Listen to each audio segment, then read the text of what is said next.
ಸಿಂಹ ಸಾಹಸ ಸಿಂಹ ನೆಟ್ಟಿ ಬರುವ ಜೋರು ನೋಡು, ದಿಟ್ಟ ವೀರ ಪಡೆಯ ನೋಡು, ದಂಡು ದಾಡಿ ನಡುವೆ ಕೂಡ ಗಂಡು ಗಲಿಯ ಬಿರುಸು ನೋಡು, ದಂಗೆ ಎದ್ದು ದಂಗು ಬಡಿಸು ಬೆಂಕಿ ಚೆಂಡಿನಾಟ ನೋಡು, ರಕ್ತದಲ್ಲಿ ಬೆವರು ಸುರಿಸಿ ಕೋಟೆ ಕಟ್ಟೋ ದೊರೆಯ ನೋಡಯ.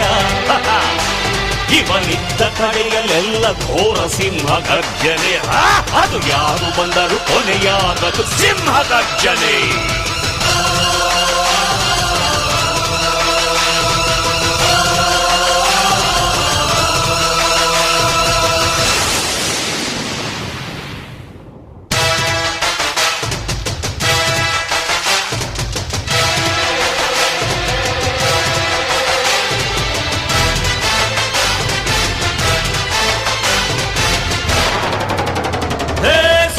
ಸಿಂಹ ಸಾಹಸ ಸಿಂಹ ಜಯದ ದಳಪತಿಯ ನೋಡು,